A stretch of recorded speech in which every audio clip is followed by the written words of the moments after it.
Okay, so like I said the other day, we're going to do a review today for your first exam, which you remember is over chapters 1 through 5. First of all, let's make sure you understand when and where it'll be. It's going to be on campus, obviously. It'll be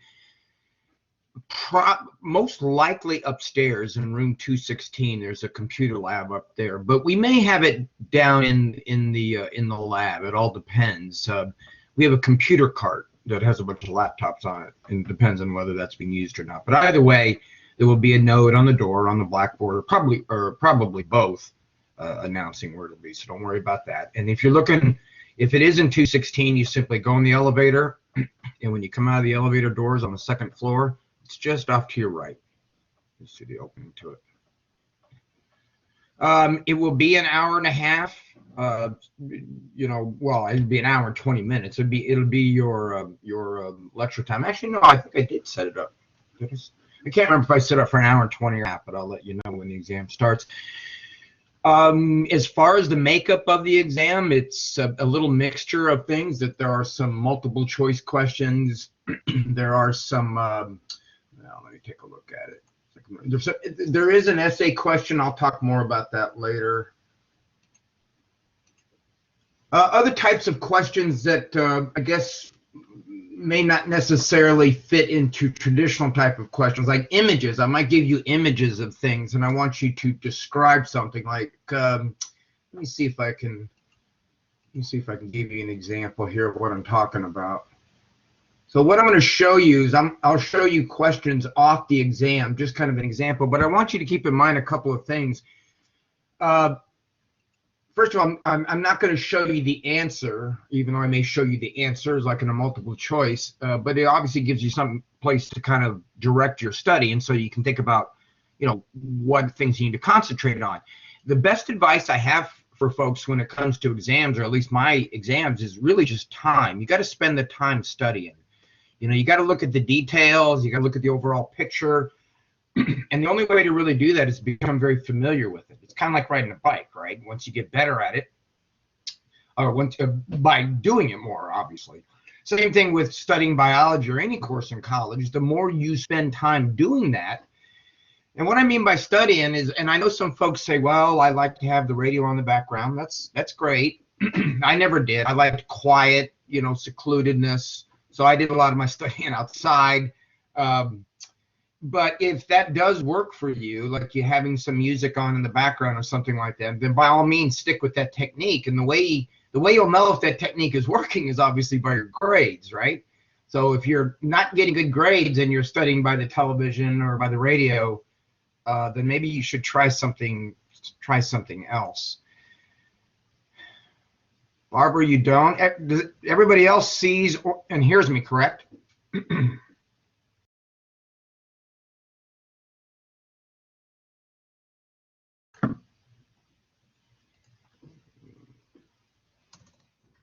Or check the mute button and see if that works.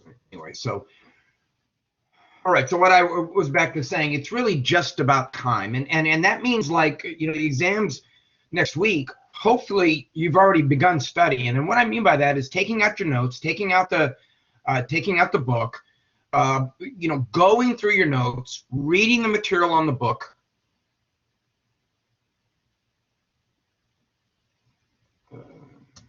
And just becoming familiar with it. The more you look at it, I want to make sure. Sorry, folks.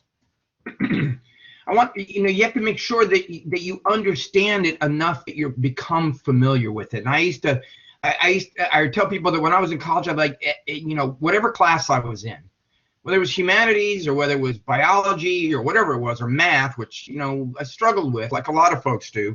The way I got through them is just putting in the time. I used to record my notes or record lectures in class onto cassette tapes and listen to them when I was driving around. My kids will tell you that, because they were in the car they were just young. They were in the car with me. That's probably why today my daughter, who works for a hospital, can tell you all the characteristics of a mammal, because she heard it on some lecture of mine. So immersing yourself is the way to know this, and just really becoming totally familiar with the material. Okay, so Now remember, you can use your notes. You can't use copies of the book. You can't use copies of my lecture slides. And I'm doing that for a reason, because I want you to take good notes. I want you to understand that, you know, for me as a student anyway, and to be honest, I think if you question most folks who've made it through college, I'll tell you this, the trick is to taking good notes. And that means you're listening. That means you're writing the information down. And even if sometimes you're not understanding something, maybe you can rewrite your notes after class, but do that as soon as you can after class while you're remembering it, okay? So notes are an important thing because it's not just something to do in class, it's an actual part of learning. I remember when I was studying for exams, I wrote and wrote and wrote. You know, like if I was going to study the 4 different kinds of organic molecules that we talked about, I'd write out 4 different kinds of organic molecules. I always make sure I put a heading so I remember what it is. Now, carbohydrates, lipids, proteins, nucleic acids.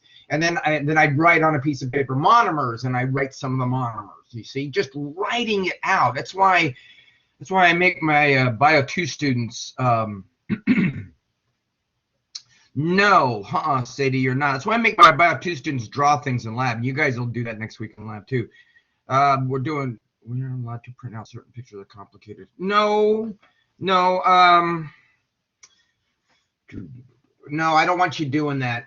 Okay, I'm looking at the exam to see what, there aren't any real, okay, all right, let's start with this. Let me show you an example of something you might see in the exam. Let me see if this will work the way I'm hoping it'll work.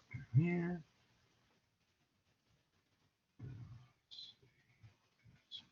Let's try this. I'm trying to copy and paste something from someplace. No, didn't work. Okay, one more thing. Let me try.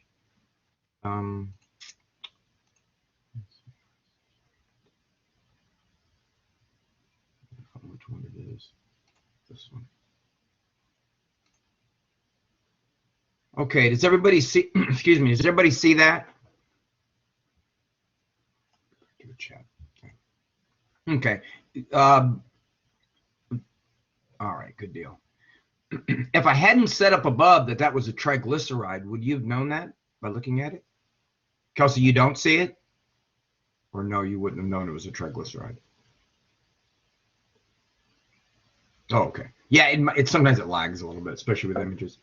So again, would you have known, would you all been able to answer a question, you know, asking you if that was a triglyceride? Identify this molecule. But no? Anybody? It does have a double bond, right? But I could ask questions on that too, Barbara, but I'm actually asking about the molecule itself. If you looked at that, would you, if I had said it on an exam, identify this molecule, would you have said triglyceride? Okay, so I don't see anybody saying yes or willing to say anything so far. So let's kind of figure out how we would remember that this is a triglyceride. Let's look at the word for a second. The word, or the first part of the word, tri. What does tri mean? See if I can write on here. I don't think I can. Yeah, it means 3, right? Do you see something of 3 in this molecule? Now, yeah, don't count the carbons. I know there's more than that, but at a very large level, do you see anything that's in 3s?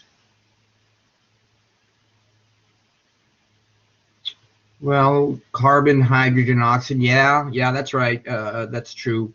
Amber, yeah, you see chains. Or do you see the chains that Amber's talking about? You see the 3 chains going off to the right?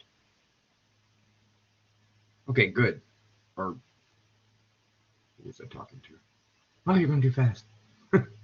Okay, good. You see those 3 things going off to the right? Those are the fatty acids, right? What we're making here, or what we're showing here, is a fat or a lipid. So think about the word triglyceride, 3. So we got 3 fatty acid tails. And if you look in your lab manuals, lab number 2, and I'm sorry because I can't draw on this, but this molecule off to the left, the 3 carbons that are vertical, you see the ones on the far left-hand side of the molecule? If that oxygen just to the right of the carbon was an OH, was a hydrogen, then what you would have is that molecule called glycerol. Now, if you got your lab manual handy, I don't want to switch all a bunch of screens and stuff, but you got your lab manuals handy. Open it up to lab number 2 and go down there where I was asking you to look at functional groups, identifying functional groups. Remember, this one is the one that has 3 hydroxyl functional groups. What's the name of that molecule? It's a glycerol. So how do I remember that this is a triglyceride? It has 3 tails. I see the 3 chains there attached to a glycerol. Now the hydrogen's gone. The hydrogen that would be on that oxygen, if you're looking in your lab manual, the hydrogen is gone. But the reason why it's gone is because these molecules, one of those carbons, that like the one at the top, and one of those tails that are reaching out, they were put together by a chemical process. Right? There was a chemical process that linked those together. There was a chemical process that linked those 2 monomers, glycerol, and one of those tails, one of those palmitic acid or fatty acid tails. There was a chemical reaction that linked those 2 together. What was that chemical reaction? See, I can actually ask more than one question from a picture. What was the name of that chemical reaction that linked them together?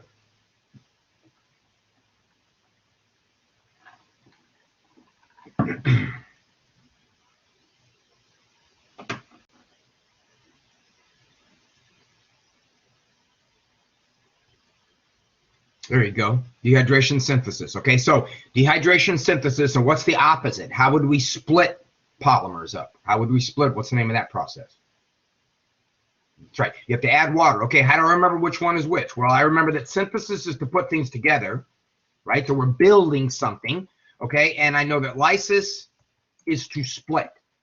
When cells lyse, they split. Okay, we'll use that term a few more times this semester. And in order to do hydrolysis, you have to have water. Hydro is water, okay? So you see what I mean by the fact that I can show you one picture there, and then I can ask you a number of questions about it. Now, let's keep going on this, right? Is this a saturated fat? Like, maybe that'd be a true or false question.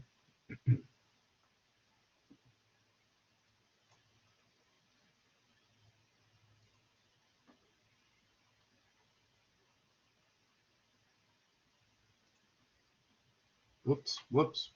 Hold on, sorry. Oh, no, there it is. I hit the wrong button. All right, so is this a saturated fat?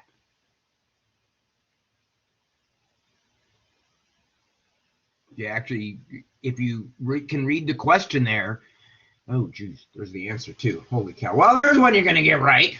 Ay.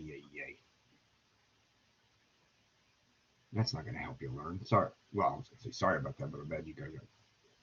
Let me scroll this up. There we go. All right, so you saw the answer there, but how do you know the answer was the answer if you did see it? But and again, back to my original question: is this a saturated fat, or is this an unsaturated fat, or is this a polyunsaturated fat? Or I could even say, what kind of a fat is this?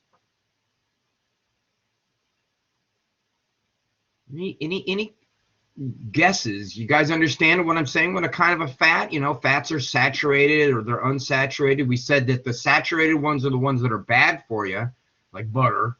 And the unsaturated ones are the ones that are good for you, like, you know, canola oil and those kinds of things.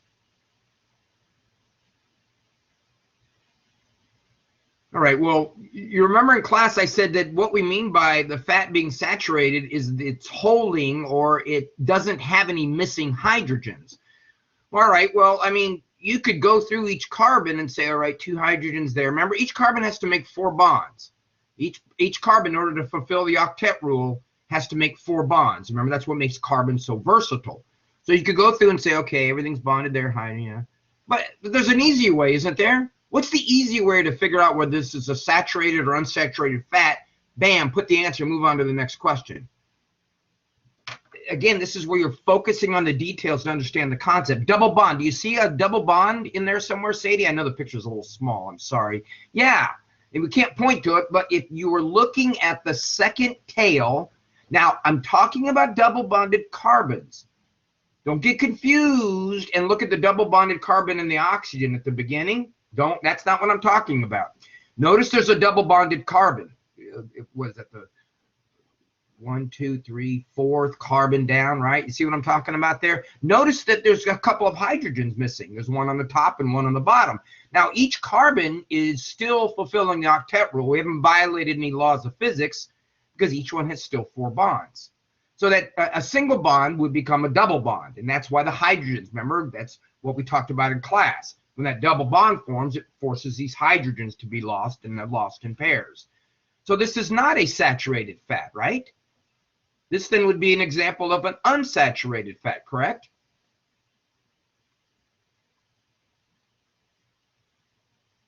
Yeah. So what are you going to look for if you see a question that says something like, is this missing any hydrogens? Is this a saturated fat? Is this an unsaturated fat? What's the key concept you're going to go, oh, how do I spot that really fast? What am I going to look for? Here you go. See? It becomes easier when you focus on what's going on here. So I had the question, this triglyceride is not missing any hydrogens. Oh gosh, what did that mean? Oh, missing hydrogens, double bonds, all right? Okay, let me turn this off. You want to do another one of those? Or is there anything specific you all want to talk about? Is it something you're sitting on the edge of your seat going, man, I really didn't understand this part. I hope he doesn't ask me. I hope he doesn't ask me. That's what happens sometimes. Feel like, oh gosh, I hope he doesn't ask. No, ask me. Here, let's try another one then. Let's do another one. Let me go. Okay. Now, remember, as I said, you may not see these questions on the exam, and the reason being is because I make them random. I make blocks of questions, pools of questions, and then I randomly shuffle them around before I give them to you. All right, let's. Here we go. And I'm here. All right. It'd be nice if that was a little bigger, but I can make it a little bigger. There we go. All right. So y'all seeing that? Oh boy, we can talk about here. Let's do this. So this could be a potential matching question. It could be a picture on a page, and then I ask you again, sort of like the fat, the triglyceride. So let's start up here with A. Let's take a look at molecule A. What kind of a molecule is molecule A? This is kind of like that double bond thing again. You're going to focus on it. And I even tried to help you in the picture. I highlighted the key in red. What kind of a molecule was that? How would we name that molecule? Or what type of molecule do we say that is?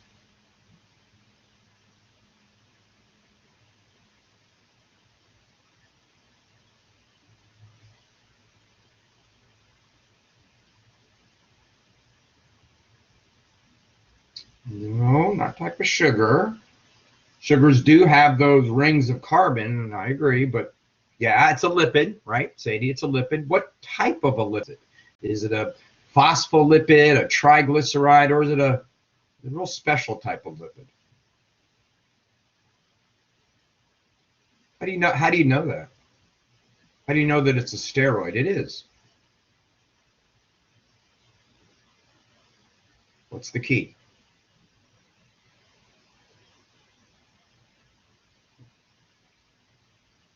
No. That's what makes the molecules, that's what makes all steroids different from one another. The part that's in the white, the part that's in the red, that's what makes them all the same. All right, so how do you know that's a steroid? Regardless of what type, yeah, they all have those rings like that, don't they, Isabel? They all have two. Now, don't, what I would do sometimes on a question is put, 4 rings of carbon together in other formats. Maybe I would have 4 of them in a line. Make sure you're seeing 3 6-sided rings and then a 5-sided ring. Okay, make sure and they're in that arrangement where the 2 below and then the 2 are up to the right. Okay, questions on that? Now, whatever's in the white, ignore it. It's the 4 rings of carbon that makes it a steroid by definition, right? Chemist definition. E, I don't know how well you can see that. Maybe I can make that a little bit bigger. Can you tell what the little blue things say? The blue in E. I'm looking at E. Can you tell what that says? Yeah. Yeah, it's water. Okay, so what we're looking at here, here's one where I could ask a few questions. Okay, this is a chain of molecules, quite obviously. That's what the rings are, right? The rings are carbon and all that stuff. So is this a polymer or a monomer?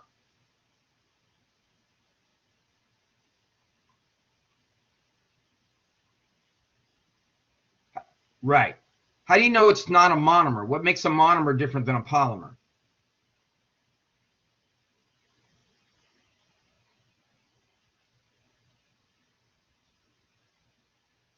Yeah, more than one, right? Because mono is one. You ever someone talk about, oh man, this chemistry professor? Oh, a lot of chemistry professors, but anyway, the chemistry professor, especially one I had in college, nice guy, was so monotone. This is the sodium ion, right? One tone. Mono is one. Poly is many. The cats down in Key West, was it you guys or Bio One were doing that? Have many of the cats down in Key West have more than more than 5 toes, right? They have more than 5 toes. So that's a polydactyl cat, all right? So polymers are more than one and monomers one. Now, back to the little blue part there. What I'm showing that is a reaction where water is being added to that bond between them. Okay, and I just noticed one of the waters is not there, but that doesn't matter. It probably happens this way anyway. All right, tell me what's happening there. What's the name of that process? It's a chemical process.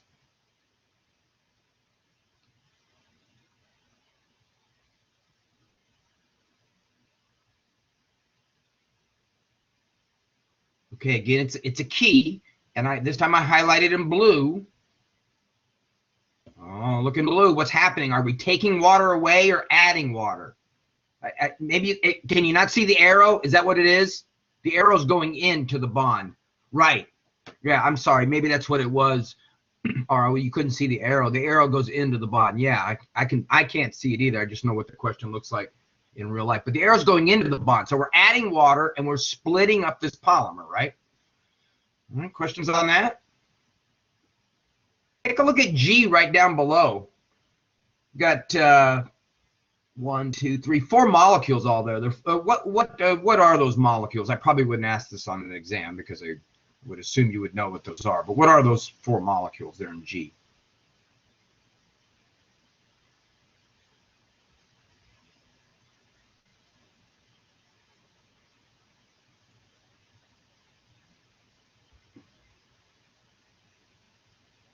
In G, the 4 can you guys not seeing a G?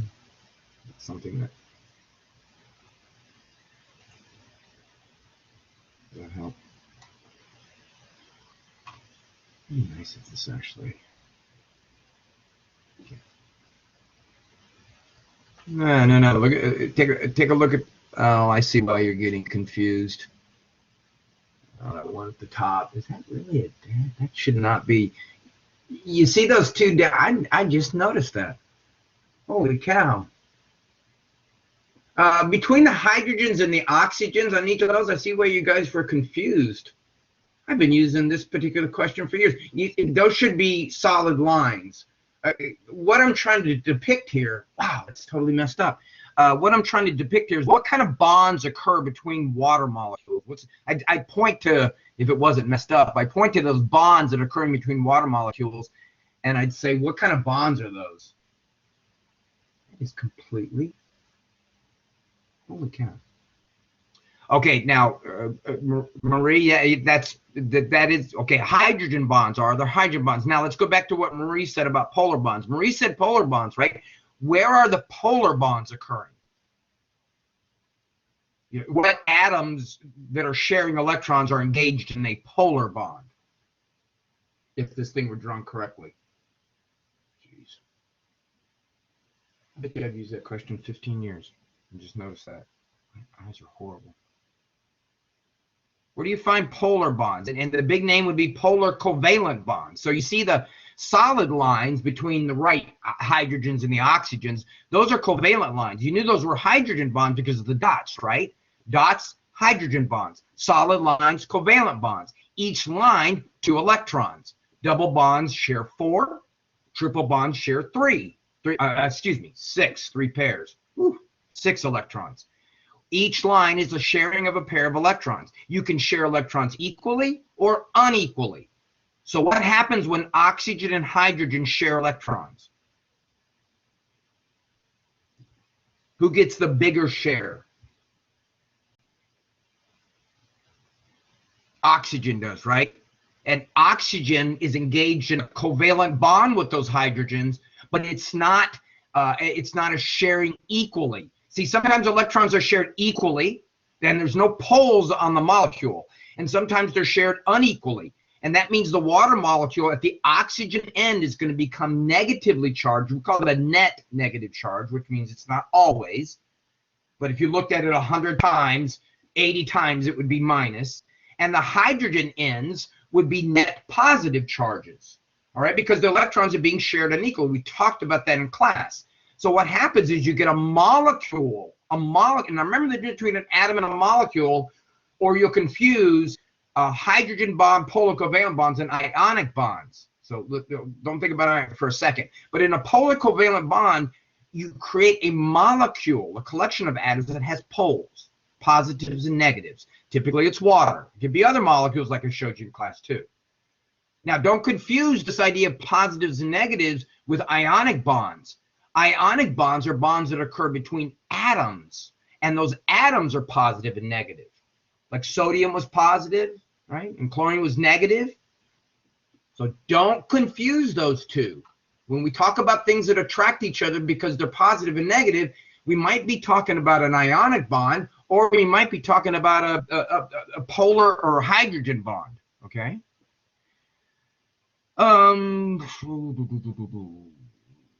C, look at C. What's that the general formula for? In chemistry, what is that? There is no element X. So what is that? It's not a functional group. Imagine, what's that the general formula for? Like if I was going to make it more specific, I'd say X, for example, could be Na, so that would be that. Or it could be K, and that would be that.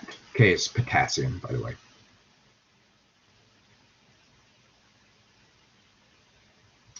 It's the opposite of things that are this. Because things that are that, when they dissociate, become hydrogen ions. I know you're wanting to say hydroxyl functional group, but I get that, but that's not the answer I'm looking for here. What I'm saying is the general formula. So anything that has an OH on it, like NaOH or KOH or anything like that, what we call those what? We could call them, for example, electron acceptors. That might be a word that you see in an answer. But what are electron acceptors generally known as? By the way, the opposite of electron donators. Or proton acceptors, excuse me. There are proton donators. It's called donator, but who cares? And proton acceptors. Proton acceptors, many of them have that OH. What are those things called? What are proton acceptors called?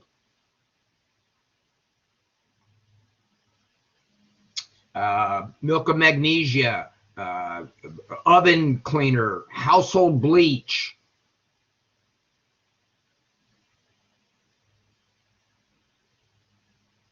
You find them on the pH scale. These things would have a pH greater than 7. What items have a pH greater than 7? What do we call those things?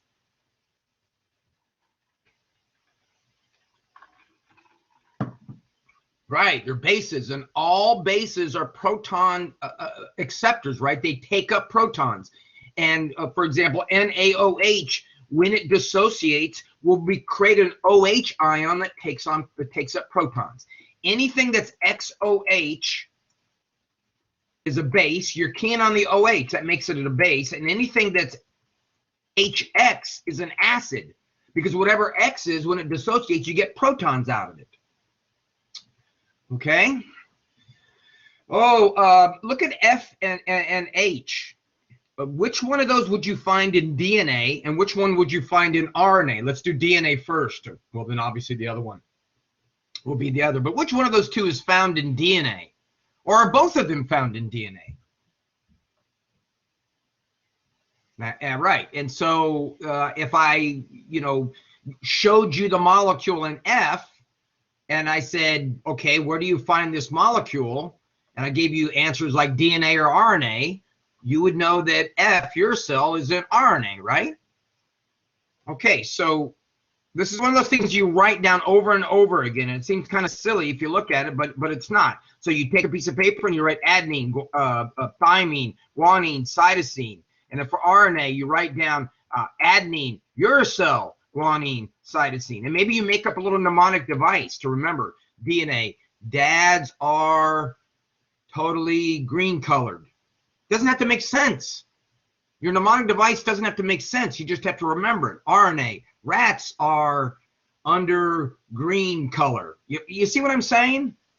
I remember the eras, like geology, pink Cadillacs drive straight on curves.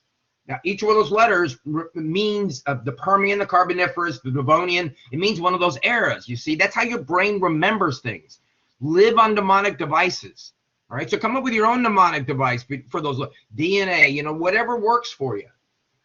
Okay, let me unshare this and get some other kinds of questions. So you see what I mean by, you got any questions on that, though, that I just went over? You can get stems out of that discussion. And there's a number of multiple choice. How many multiple choice are there? 21 multiple choice. And those are randomized as well. Let me show you one. Oh, this one I don't. Yeah, I think this one I can copy and paste. Let me go here. Yeah.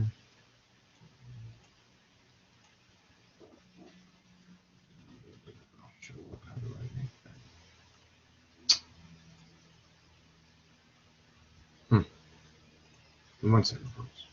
Okay.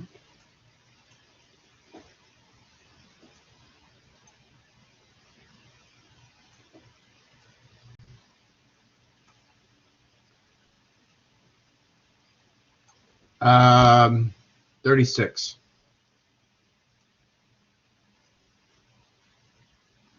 I can't get this all the way on the screen, but nonetheless, you can see the question anyway. So I'll give you two solutions. One has a pH of 8, one has a pH of 12. And then I give you a series of statements. Then you have to go through and figure out which one of the statements is correct. Maybe some metric conversions. I might ask you that from lab. Some of the stuff we did in lab is overlap. I'm not going to do it. I won't ask you anything from the lab we just did with the pH, though, other than questions about pH, yeah.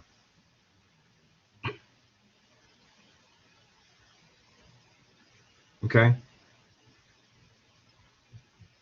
So let me go through the answers for you on this one. There's going to be 5 answers, A, B, C, D, right? Just think about them. And we can evaluate each of these answers as we go through. We won't just read them all off and then do it that way.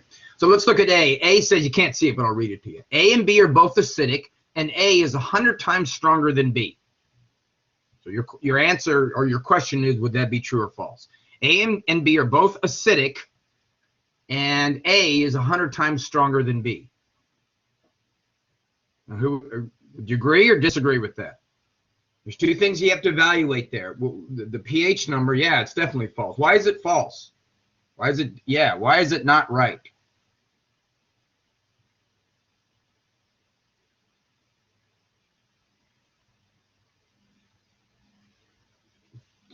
Yeah, they are, but okay, again, you remember learning is you associate something. So I'm asking you, what neural connection did you make when you saw this pH of those 2 solutions that said, no, those aren't acidic? pH number, right. So that makes yes, exactly, Jessica. So don't just memorize, think about, say, that's right, Greater than 7, it's a basic pH. Less than 7, acidic pH. All right. So obviously, right away, don't even bother to read anything about what's stronger than the other one. Right? Where I said A is stronger than B by 100 times. Don't worry about it. It's wrong. A and B. Go on to the next question. Conserve your time. All right. Here's B. A and B are both acidic. Boom. Cross that one out. Number 2, or the B actually says A and B are both acidic, and A is twice as strong as B. Nope. Don't even worry about it. It said they're acidic. That's not it. C, A and B are both neutral. No, quite obviously they're not neutral. Even if one could be neutral, but if they're different, they both can't be neutral. Neutral is what pH? What number? What number pH is neutral?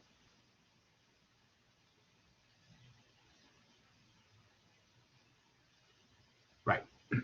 Okay, you ready for D? D says A and B are both basic. So, when you're going through the exam, eliminate. Sometimes the answer is a matter of eliminating the ones you know it isn't, right? Narrowing it down. So A and B are both basic. Okay, that sounds good so far. And B is 10,000 times stronger than A. Now, 10,000 times. How many zeros do you see there? I'm leaning into my other computer. That's right. So for every one of those zeros is a difference in pH of 1. So 4 zeros, what's the difference between 12 and 8?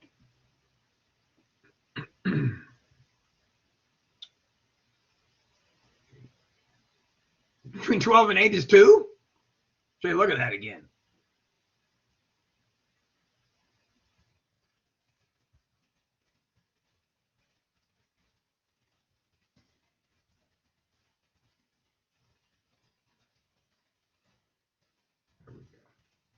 So what's the associative thing that we do with this? Let's go with this. Difference in pH, difference in pH number equals number of zeros. So difference in the number of the pH, 8 to 12 is 4, is 1, then followed by that many zeros. Okay, so if I did it the other way on the acidic side, and I said 2, something with a pH of 2 and a pH of 4, well, that's obviously a difference of 200 times. Well, that's obviously the right answer, isn't it? A and B are both basic, and that's 4 zeros, and that matches up with the difference between 8 and 12. So what I wrote up there, that's your little key. How do I remember the strength of the differences? The difference between the two pHs that he gives me. First, you got to decide whether they're acidic or basic. And then you just take a 1 and add that many zeros to it. Now, the last answer says A and B are both basic. Okay. And A is 1.5 times stronger than B. So that's what you call your distractor, right? That's the one where the part of it is correct. And if you're in a hurry and you don't read the whole question, you'll mark E. And then because you say, oh, that's what he's asking me. He's asking me if they're acidic and basic. I know that. Boom, boom, boom, mark. And you go to the next one. You get the test back graded, and you're like, oh, I didn't read the second part. Read the whole question. Questions. Let me find some more.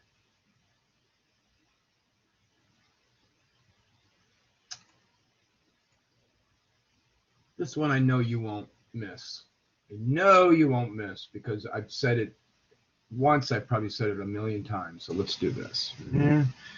Is there some way I can miss that first?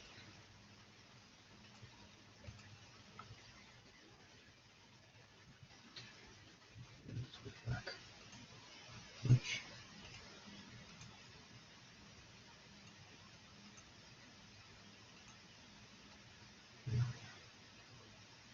Okay, no.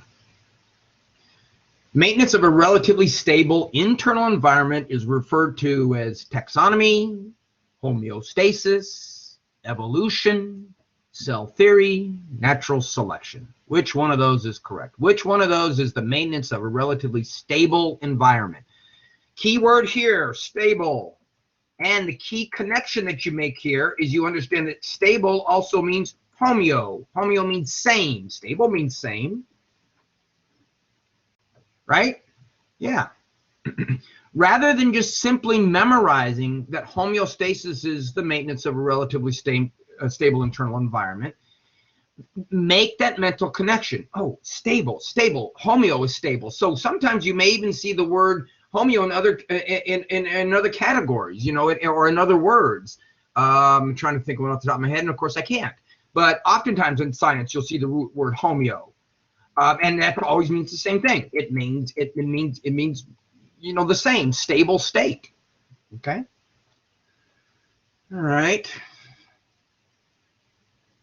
Okay, is this working? Is you know, kind of going through sample questions, or do you guys, you know, is there some other thing I could do?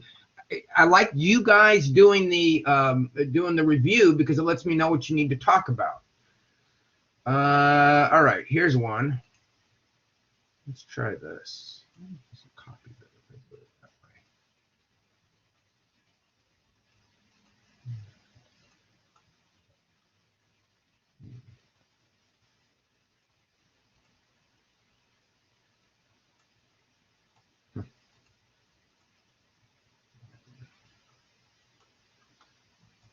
All right, this, or whatever I'm referred to, results from the transfer of electrons between atoms. Okay, now keyword here, transfer. Not sharing, but transferring. That means somebody's an electron donor and somebody's an electron acceptor. So this is another example of writing down lists where you go, okay, different types of chemical bonds, ionic, and then writing it out. An ionic bond is when a positively charged cation, like sodium, bonds because of, you know, electrostatic attraction, because of attraction to a negatively charged anion like chlorine. Now, I'm not saying I'm going to ask you that question to be written out on the exam, but boy, you just wrote it out, so you completely are processing that in your brain. All right, so when we transfer electrons, there's somebody that donates and somebody that accepts. And if you donate or accept an electron, you change your charge, don't you? Elements come out of the box, right? Elements come together neutrally charged. If you got 3 protons, you have 3 electrons. You got 81 protons, you got 81 electrons. But when you lose or gain an electron, a negatively charged particle, you change the charge, don't you? All right, now since I'm on this question, let's go ahead and kind of review that for a second. If you're the electron donator, if you lost the electron, what charge do you take? What kind of charge do you have now? If you lose an electron. No, you lost it. You lost it. You donated it. You gave it away. So now, yeah, so now instead of having 7 protons and 7 electrons, it's 7 protons, 7 positives, 6 negatives. So your net charge is positive, right? Maria and Aria, right? You see what I'm saying? Now, how about the other particle, where the electron went? The electron acceptor, it had 14 protons, 14 electrons, and now it's got 15 electrons. So what's its charge? There you go. See, don't again, when it comes down to like memorizing, what you're doing basically, there's understanding. Okay, I get it. If something has 6 positive particles and 6 negative, which is how it comes, right? Carbon, and it loses one of those negatives, then if you add it up, 6 positives and 5 negatives, you're on the positive side.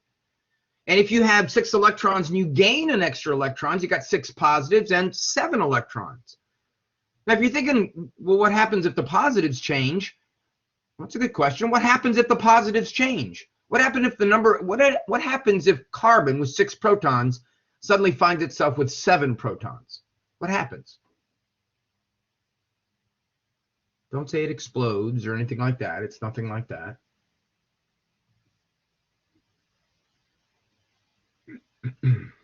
Nope, that would be neutrons. See, that's where I would catch you on a question like that. Neutrons, isotopes have a different number of neutrons. What if you have a different number of protons? Your protons, you have 5, or you have 6, or 7, or 92.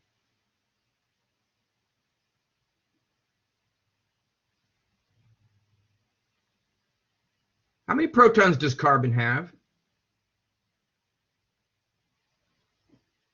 I know I told you not to have to memorize that, but I wrote enough times up on the board. How many protons does carbon have? Its atomic number is 6. Okay, so how many protons does it have? Okay. The atomic number for nitrogen is 7. How many protons does it have? The atomic number for sodium is 11. How many protons does it have? So if I'm changing the number of protons, like going back to my original question, if carbon suddenly found itself with 7 protons, it would not be carbon anymore, would it? What would it be?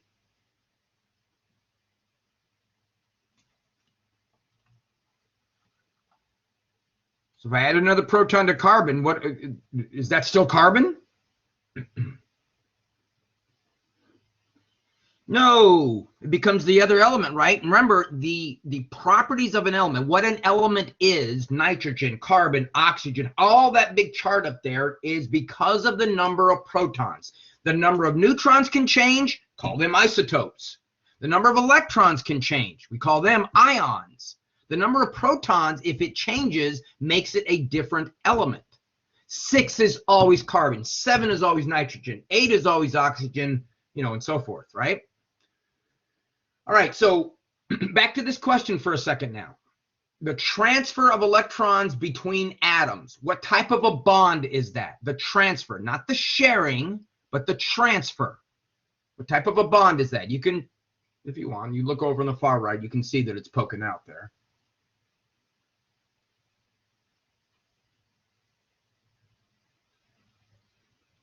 Is it a nonpolar covalent, a polar covalent, an ionic, a hydrogen, or is it a hydrophobic interaction? It's a bond that occurs when you transfer electrons between atoms, when there's an electron donator who becomes positively charged, an electron acceptor who becomes negatively charged. What kind of bond is that?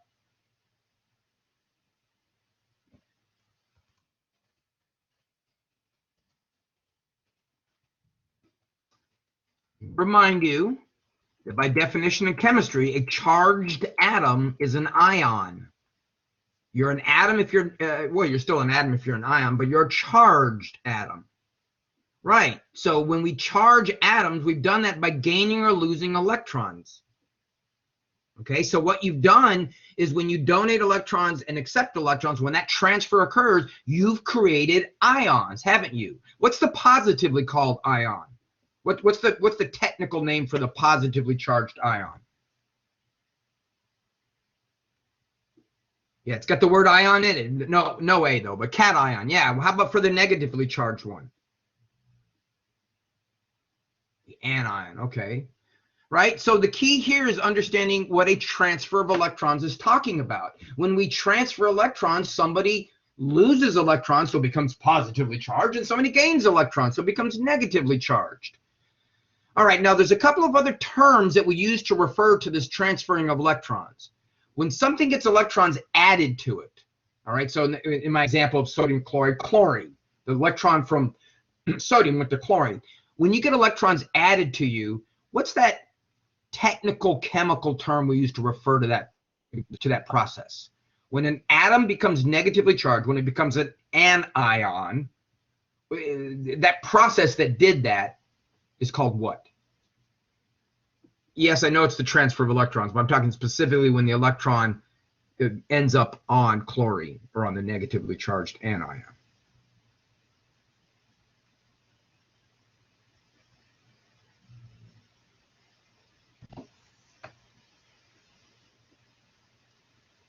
What charge does an electron have?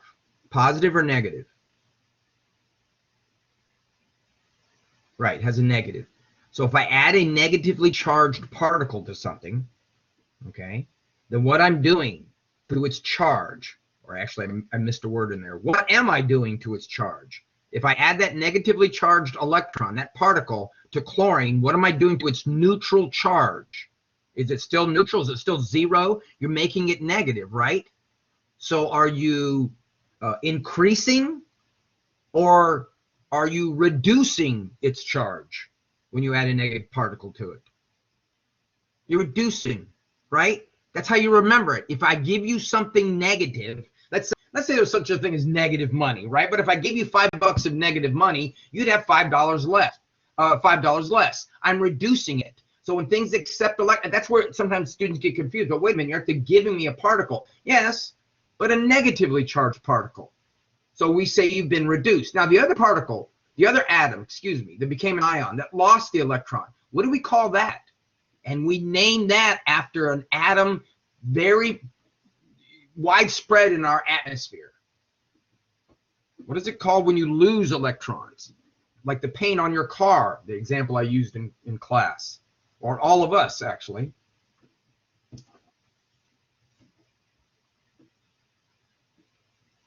Right, it's oxidized. Now, oxidized or oxidation, does that have to involve oxygen? Does oxygen have to be a player in all that?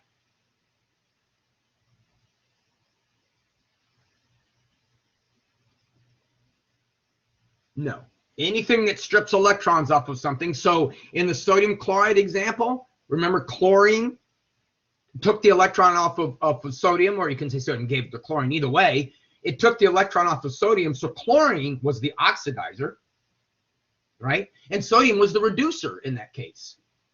Whoever donates the electron is the reducer. Whoever receives the donated electron is the reducer. Whoever loses the electron is the oxidizer. And that's why we oftentimes in chemistry, since those things have to happen simultaneously, if you need an electron to fulfill your octet rule, or you need to get rid of an excess electron, you can't just drift them off into space. They have to go somewhere. I always say electrons are all spoken for. They're not just drifting rogue electrons out there in the universe that you go, well, you know what, I need one, here's one. You have to get it from someplace else. So it has to involve a transfer of electrons, which is why we call them redox reactions. We put the word together to remind you they occur together. So use that as part of your associative thinking. Redox, two words put together. They have to happen together. What has to happen together? This movement of electrons. Where else? Let me see. I'm trying to touch on all the different chapters. You will have random, but I do try to mix them up between the chapters for the most part. Let me show you another one. I'm just going to put this part. That way I don't have to. That's that.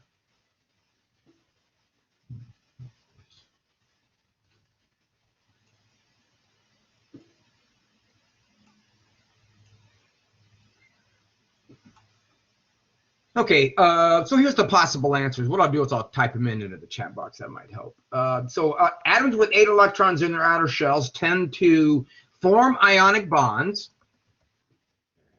form covalent bonds, are stable, and really don't react. Stable. Give me a chance to finish them all. But that's right. Let's see some of the other detractors. Let's see some of the other detractors, okay? Some things that you might see. Oh, is that one donate electrons, accept electrons? And then lastly, I say unstable and very reactive. All right, so how did you know immediately it was stable? How did you know 8 electrons, an atom with 8 electrons in their outer shell is stable?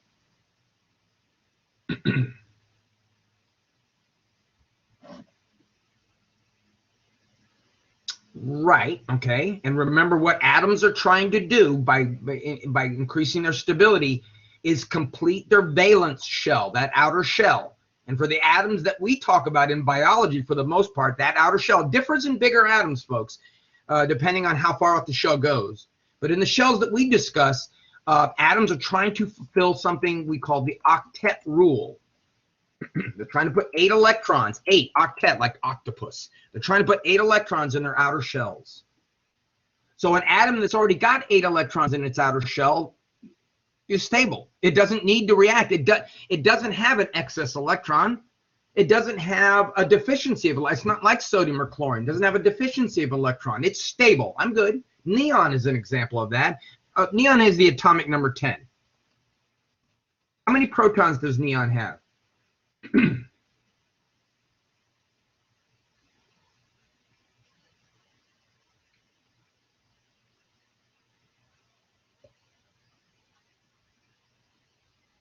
Yeah, it has 10 protons, right? So how many protons in the first shell? just for a second, are not protons in the first shell, excuse me, electrons. Are electrons found are they actually found in shells, or anybody out there? Are electrons truly found in a physical structure called a shell? No, they're found in orbitals, aren't they? That's right. And in the very first shell, how many orbitals are there? The very first shell, how many orbitals in the very first shell?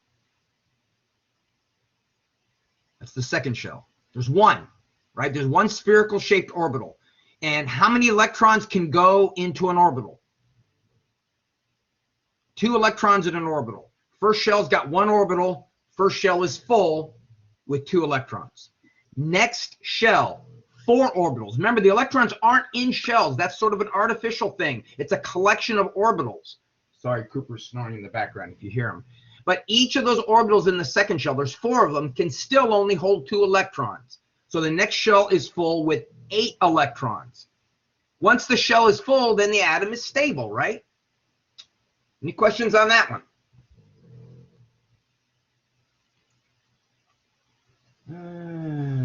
What else? Did that? Oh, here we go. Now, I'll tell you right now, you will see this one on the exam. But you may not see this. Well, you might. But you'll see something like this for sure. Let me... You guys hear my dog? I don't know if you can, but in the background he's snoring. Let me share this with you.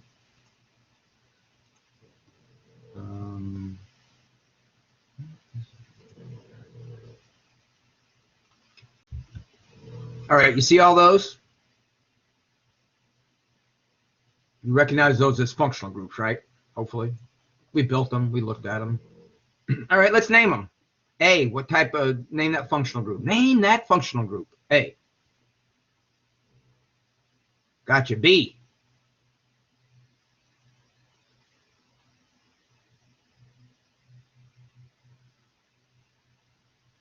Yep.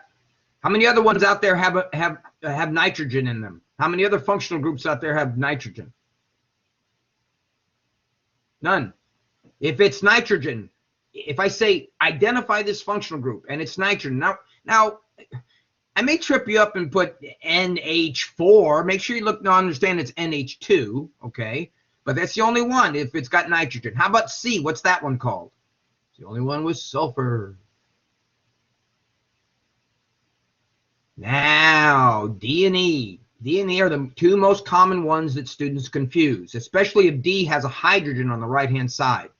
So imagine just for a second, it doesn't look like what it looks like in D. Yeah, it is a ketone, you're right. But what if it had a hydrogen to the right of that carbon? What if it wasn't 2 empty bonds? What would it be called? It'd be carbonyl. Which one? It'd be an aldehyde. Aldehydes have terminal carbons. Beautiful. Ketones are not terminal carbons. All right, the one to the right of it, E. What's another name for a carboxyl? Kind of an expansion of the word carboxyl, actually.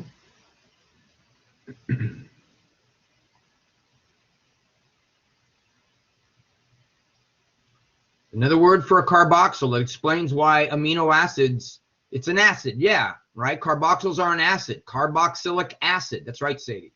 So all amino acids, the monomers for proteins, all amino acids have what 2 functional groups in them? All amino acids contain what 2 functional groups?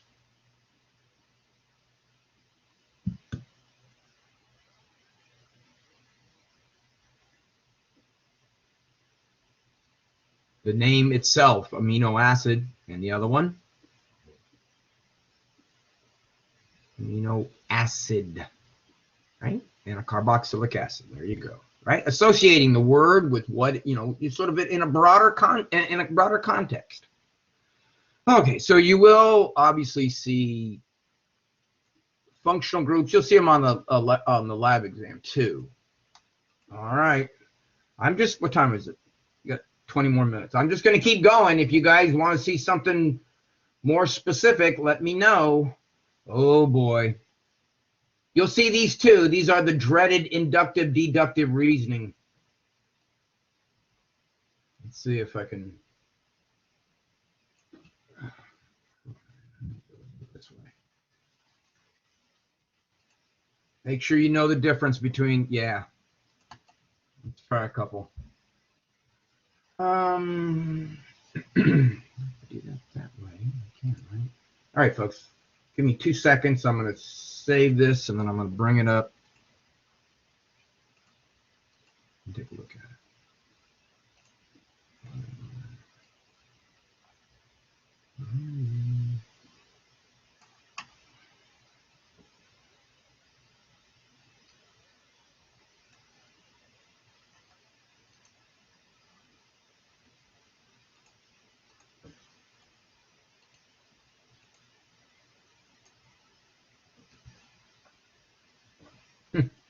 I have 2 desktops. I never knew that.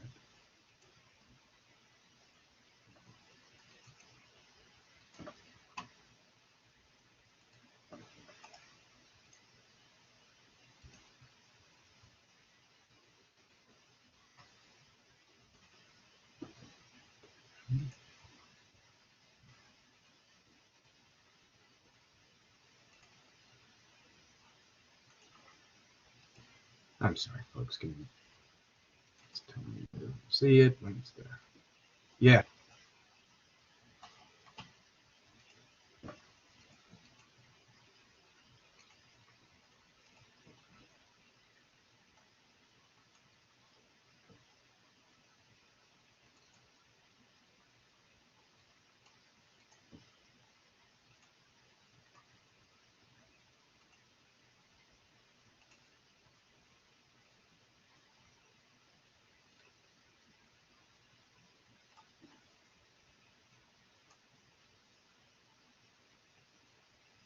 Oh, yeah, the example that I gave you that we did in class. Is that what you're talking about?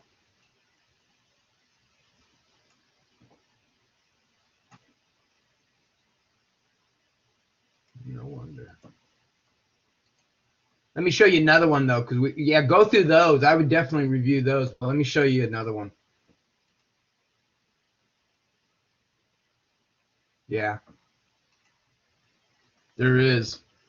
This is one of those things that it never helps to look at as many places as you possibly can. So go online and find, just type in Google examples of inductive and deductive reasoning, and it'll go through and, you know, explain to you why it's the way it is. There we go. Let's try this.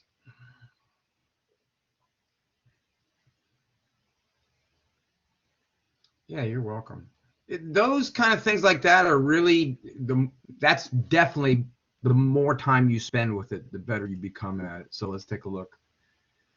So you dissect 10 frogs and observe that each has 1 heart and 2 kidneys.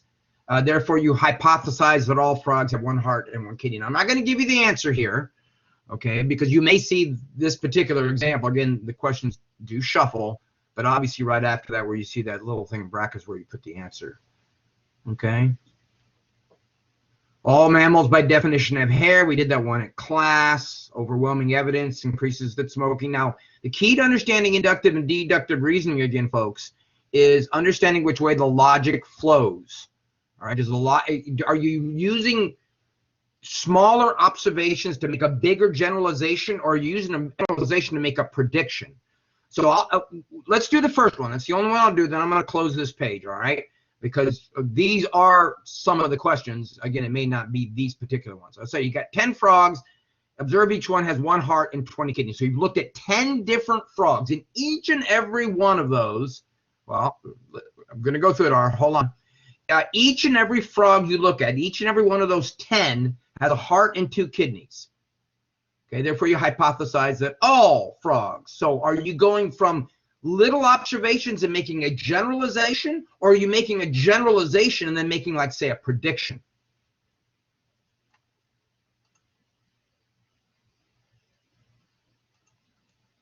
Which way's the logic going? So think about, you know, you're doing it. You're dissecting frog number 1, frog number 2, frog number, oh my goodness, every one of these doggone things got a heart and 2 kidneys. Going little to big, right? So what kind of reasoning is when we go little to big?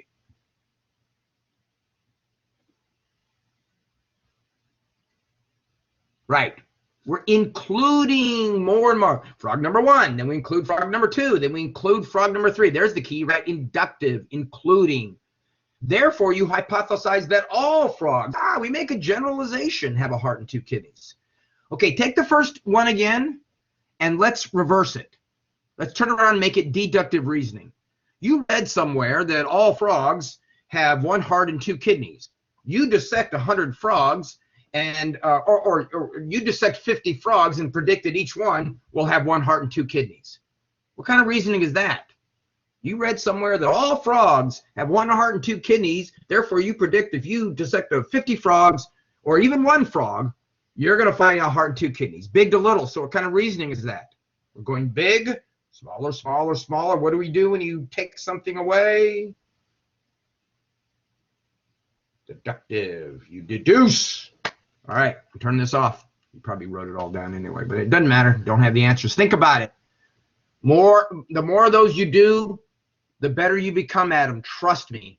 It sometimes takes scientists a number of years to get it fully straight in their head. Some examples aren't quite as obvious as maybe the ones I've shown you. Again, the idea is to think about which way the logic flows. So from what you tell me, can I predict something? All right, that's deductive. Can I deduce something? Or is from what I've seen, can I make a generalization about something? That's kind of the way it works, okay? Hey, if you find cool websites online that have a lot of those examples, especially ones that have the examples and the answers to them, so people can self-quiz, please let me know. I'd love to put those links in the Blackboard. Where are we? Oh, we got a few more minutes too. You want to do another multiple choice question? Just to get an idea? Okay. Let me find one that...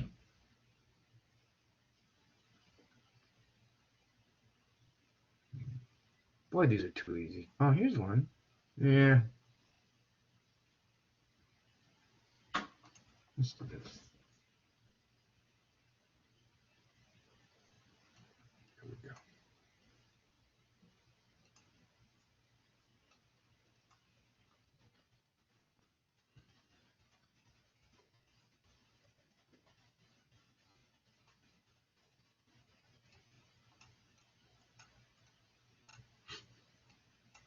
Hello. All right, see those, what, 5 different things: paper, salt, oil, sugar, and pasta. Question could be, which one of those is hydrophobic?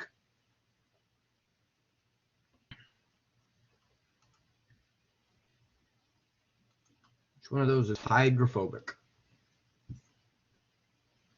The oil is hydrophobic. What does it mean to be hydrophobic?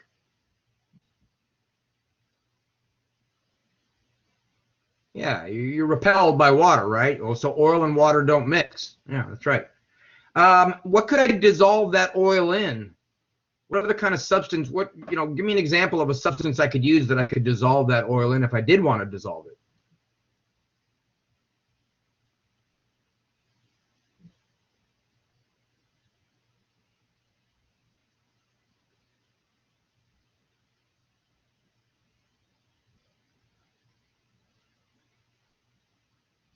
Well, if things that are hydrophilic dissolve in water, and water is hydrophilic, so they dissolve each other, the old like dissolves like. So if this is hydrophobic, what would dissolve another hydrophobic substance? Or what would dissolve a hydrophobic substance? Freudian slip. Yes, that's what I'm talking about. They'll mix. Hydrophobic substances mix with one another. Yeah, waxes, fats, oils, that kind of stuff. Right. That's right.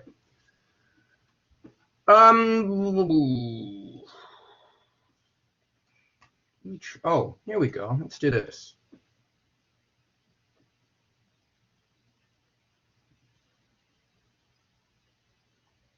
Let me do it this way.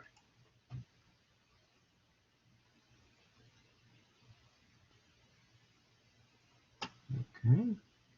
Sharing. Oops.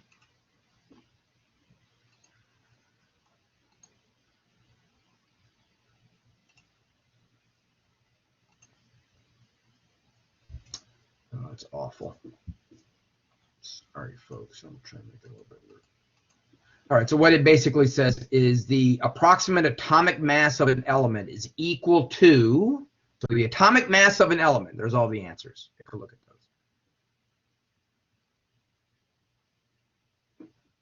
So atomic mass. So if I was writing that, that would be the number that you write to the upper left of the atomic symbol. So like if it was carbon, that would be the 12 that I've been writing on the board in the upper left. I should have a piece of paper I can do in front of it.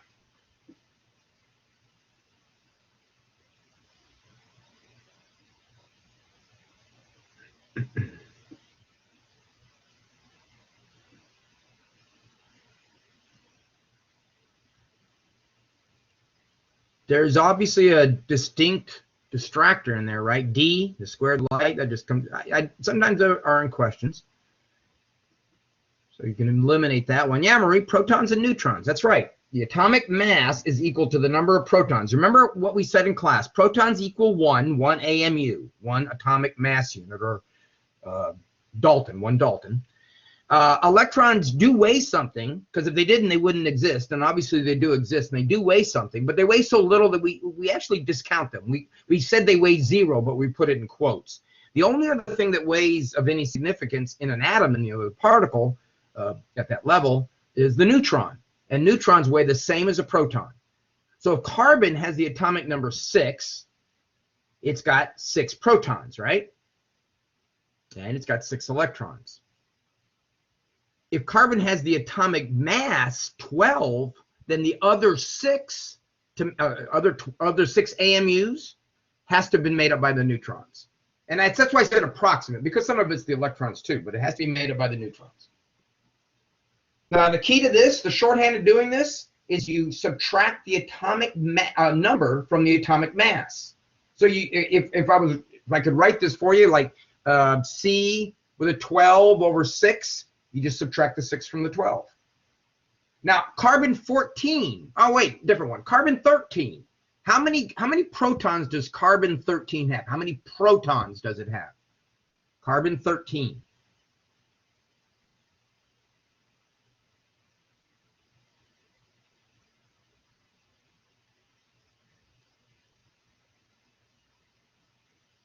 How many protons do all carbons have? If you say the word carbon, yes, they all have 6. So if it has the atomic mass of 13, yeah. Oops. Oh, no, not that.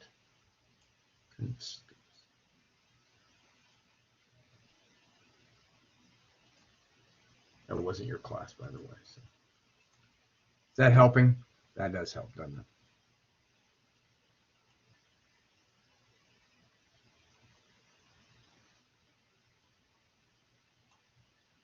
Right? So the atomic, the number of neutrons is going to be equal to the atomic number.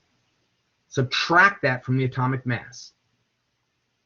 Okay, so carbon 13, how many neutrons would carbon 13 have? Now, when I say the number 13, I'm telling you, like carbon 14, that's its atomic mass. Carbon 12 is the carbon we just been talking about. That's typical carbon. But there is a carbon 13 out there. It's still got 6 protons, but like Ara says, it's got 7 neutrons, right? 6 and 7 is 13. That's the mass. Again, not thinking about the electrons. Okay, it looks like I got about 5 minutes left. So what I want to do is talk about the essay question for those 5 minutes, because one of the problems I find sometimes is that students, it's not necessarily that they don't know the material, but they have a hard time answering essay questions. So I'm gonna give you the general topic. The essay question is gonna be about proteins, and I'm gonna ask you, well, I've bullet pointed, I think seven different things about proteins, all the way from simple kinds of questions like being able to understand what kind of monomers make up proteins, you know, the name. So there's some terminology there, some scientific terminology. Like anything in life, there's jargon that you got to know. So don't be giving me answers in an essay question. You know, it does this and goes there. I need specifics. You need to name these things. So again, this is a good example to just take out your notebook and write down everything you can write about proteins. You know, like if I was to ask you to write me a term paper about proteins, think about use that as a study guide. You know, so some of the questions will be relatively simple and some become a little more complicated. I'm definitely going to want you to know the 4 levels of protein structure. I'm definitely going to want you to be able to explain each of those. Protein structure, protein shape, folks, is so incredibly important in biology, especially when we get into, you know, the next few chapters, that I have to make it a point of emphasis that you understand that concept.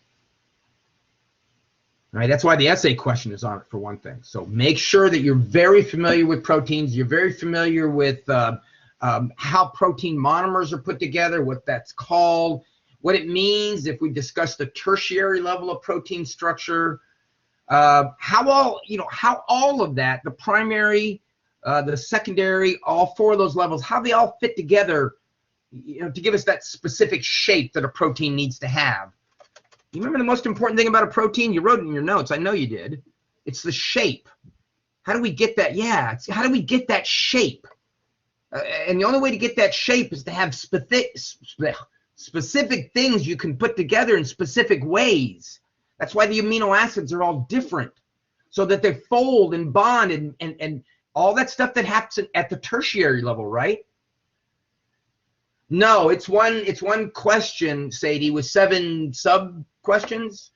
What I basically do, the question says, tell me all you know about proteins. And then I list, you know, your answer should, it says your answer should include discussion regarding the following. And then I got 7 key things. If you want to get the full credit, it's 20 points. 7 key things you have to touch on to be accurate to get the full credit. And then, you know, speaking on shape, I could continue on and say, all right, what happens if the shape gets changed? You know, how does that happen? How do we change the shape of a protein? You know, what are those things in nature that can do it? You know, and when that happens, when a protein, you know, gets its shape changed, you know the jargon for that, know what that means to be, you know, denatured or renatured. Is that a bad thing? Is it a bad thing? And is it permanent?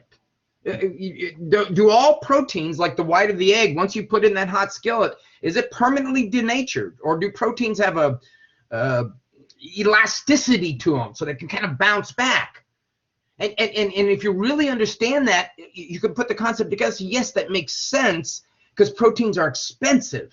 Lots of amino acids, lots of energy involved. Mother Nature would be inclined to want to make those things resilient. Now, anything breaks, but if you can make it, you know, it's like we were talking about the tendons in your leg the other day with collagen, right? The tendons in your muscles. So those things are stretchy because you want those to kind of give a little bit before they break. You certainly don't want to tear your muscle. Okay. So, you know, be accurate in your answer, in your essay answer. Make sure you touch on all of the topics. Make sure you're specific in your essay answer. Don't give me a lot of, you know, vagueness. I want concrete wording here. So you have to remember, when I look at these later on and grade them, you have to convince me through your written word that you understand this concept. So, you know, make sure you spend a sufficient enough time studying, not only for all the other information, but certainly to be able to write about proteins. Now, please don't ask me if I'll look over your answer if this is something you're looking for. I'm sorry I can't do that, because if I do, then essentially I'm grading it. You have all the information you need to get a good answer in the book, lecture notes, you know, and even in some of the stuff, well, we didn't really touch on proteins too much in lab. We will, though, but we haven't. All right, folks, it looks like my time is up. Let me stop the recording. Yes.